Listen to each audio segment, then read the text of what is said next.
докато майката не се разболяла и умряла. За да не останат децата без майчина ласка, бащата се оженил повторно. Втората му жена била зла към децата и ги проходила далеч от бащиния дом. Скитали се Борчо и Елка из тъмните гори, докато не попаднали на една къщичка. Почукли и влезли.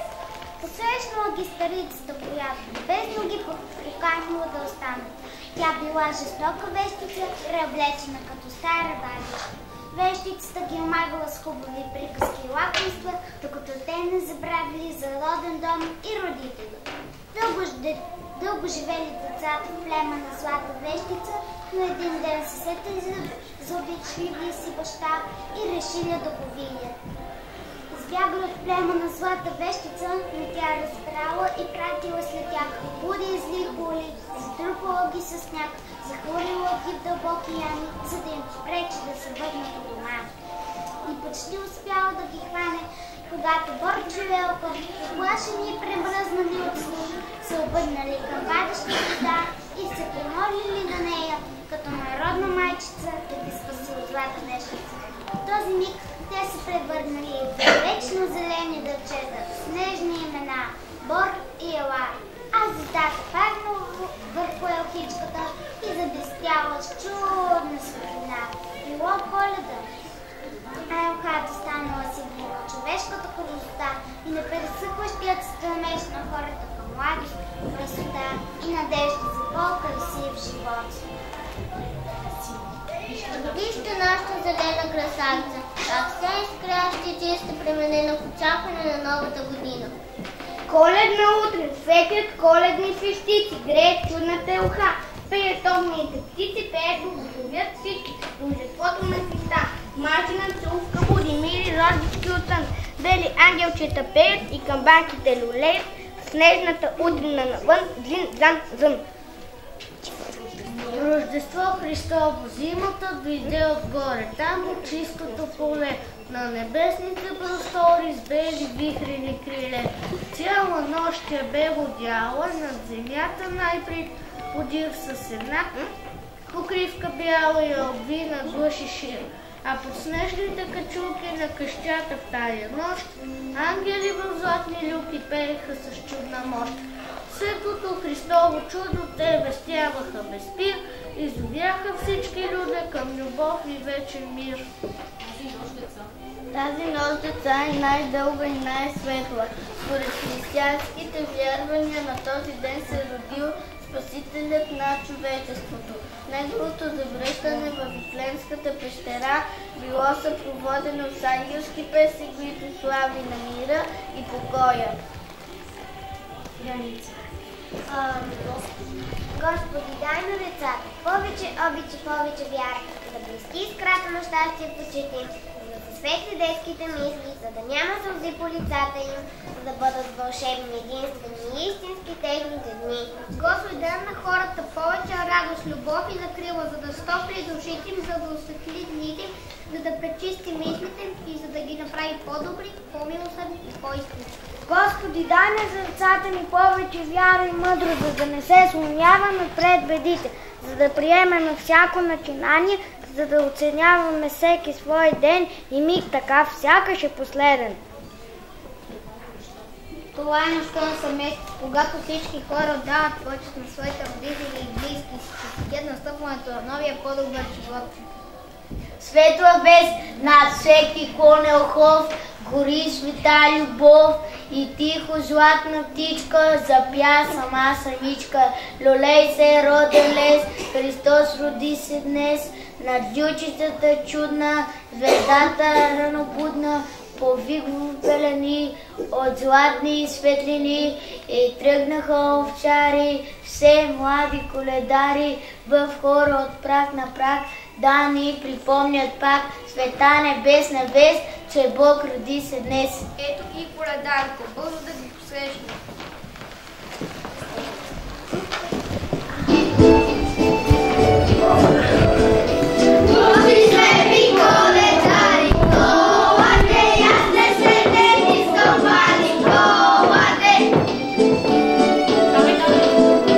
Днес сме идвали от вас, Николате, ясне сте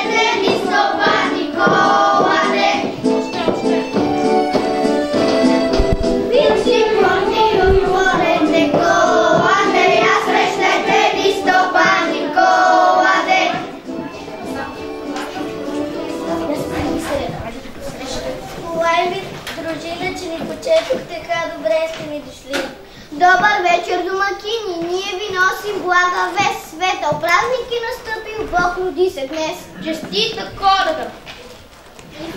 Да ни е честито! Хей, хей, хей, хей! Събрахме се отбор момчи коледари. Да рано наникване, да късно късняхме, да високо викнем, да песен да пеем. Стани ни на Господине, отворите се в ширпорчи, чети да добри гости коледари, и те носят добри вещи. Кажи, дружина, да бъде! Да бъде! Стани ни на Господине, отвори ни пострещини, че ти носим чудно ръвче, златен бъдник коледарски. Ризите му дребен бисер, плод на дежал, сухо злато, посади го, край огнище до трапеза. В тая къща редовито, 3 реки да текат, първата с жито за гария, втората с мляко и маклия, трета с вино баротлия. Похвалила се малка мома, ой Коледо, че е мома най-хубава, по-хубава от слънцето, по-гиздава от брат му. Да са здрави силни момците, още момите, кажете дружина да бъде. Да бъде! Ха сега да наречем на хляба, то скръва и всяк всяк, вид превид пред Бога печен, за нас наречен, колкото за нас вяти и превяти в него, толкова здраве, чест и спор в тая къща. За да има до година да мина, кажи, дружина, да бъде! Да бъде! Хайде, дружина, да тръгваме, че дълъг път ни чака.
Всичко видиш от небето, зла на мен не да играеш.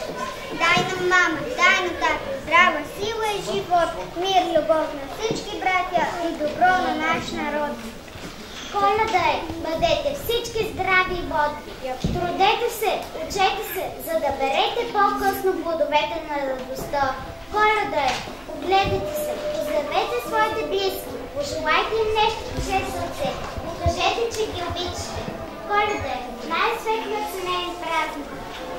Поздравете се, целунете се, обичайте се и помагайте на нуждаещите, защото този ден и тази вечер са свети. Честита Коледа! Честито Рождество Христово!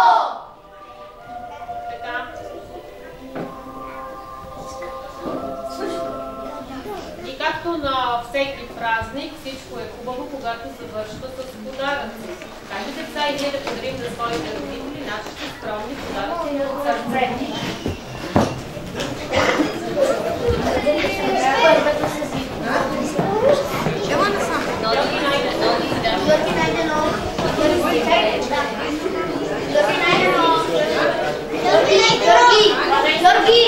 Георги!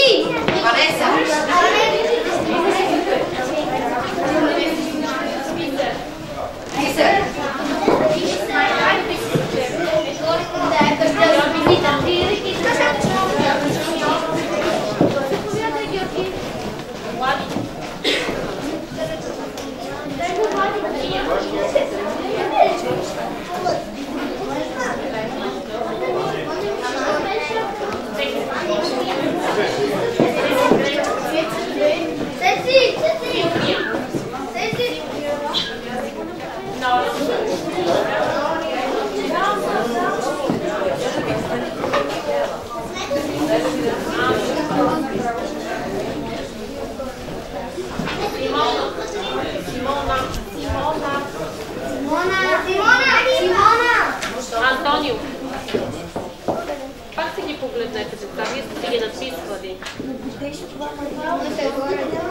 Дейзи.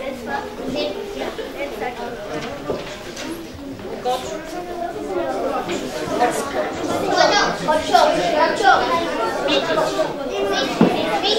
Мити.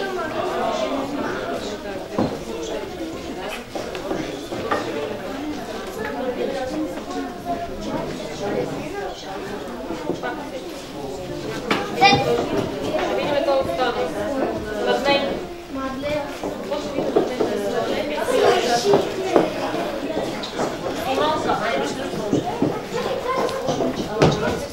Госпожо, това е моето, което цех се Антони. Добре, дайте се, дайте. Антони.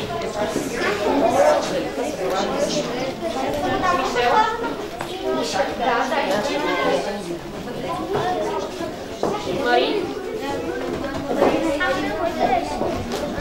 Иван. Иване. Георги Симонов. Георги Симонов. Георги Симонов беше Яни. Георги Симонов. Къде е Георги Симонов?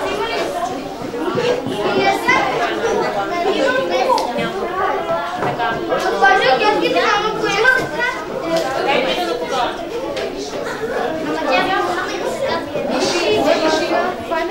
Георги Симеонов, Георги Симеонов. Не, Георги Симонов.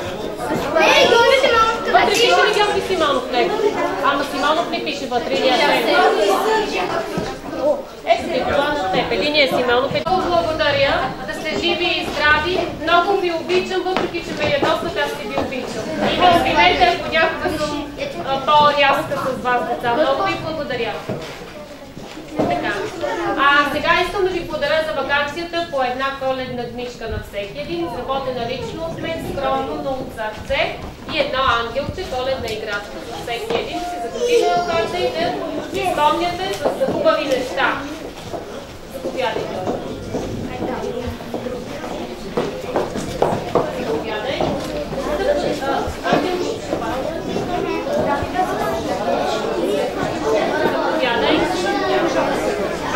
Предете тук, за да не ви ето и на него, предете тук, за да не ви и за всички има, няма начин да си стигне. Заповядай.